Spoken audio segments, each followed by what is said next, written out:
Good afternoon সবাইকে। কেমন আছেন আপনারা সবাই? আশা করছি আপনারা সবাই ভালো আছেন। এখন আমরা এসেছি সেমি সাবমেরিন ক্রুজে। আগের ভিডিওতে আপনারা দেখেছেন যে আমরা কতগুলো ওয়াটার অ্যাক্টিভিটি করতে গিয়েছিলাম, কিন্তু খারাপ ওয়েদারের কারণে সবগুলো কমপ্লিট হয়নি, শুধুমাত্র একটাই হয়েছে। তাই আমরা ভাবলাম যে সেমি সাবমেরিন ক্রুজ থেকে একটু ঘুরে আসি। দেখুন কি সুন্দর লাগছে, তাই না?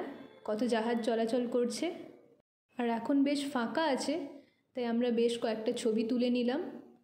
চারপাশটা খুব সুন্দর লাগছে, বৃষ্টি পড়ছে, তাই এখন আমরা ভেতরে এলাম। ভেতরে কমপ্লিমেন্টারি রিফ্রেশমেন্টের ব্যবস্থা আছে। ভেতরটা বেশ সুন্দর, কিন্তু ভেতরে বসে আমরা বোর হচ্ছি, তাই আমরা ভাবলাম যে সেমি সাবমেরিন ক্রুজের নিচটা একটু যাওয়া যাক। এই এখন আমরা যাচ্ছি, দেখি কিছু দেখা যায় কি না। এখানে বেশ ভিড় আছে, জানি না আমি জায়গা পাবো কিনা কিছু দেখার জন্য, তবু আমি চেষ্টা চালিয়ে যাচ্ছি। তিতলি আগে আগে আছে, ও আমায় একটু জায়গা করে দেবে, তাই আমি ওকে ফলো করছি। এই দেখুন একটা জায়গা পেয়েছি, কিন্তু সেরকম কিছুই আমি দেখতে পেলাম না। আমাদের ঘোরা মোটামুটি কমপ্লিট, বৃষ্টিও থেমে গেছে। কাল সকালে আমরা যাব হ্যাভলক আইল্যান্ড, তাই আমরা এখন হোটেলে ফিরে যাচ্ছি।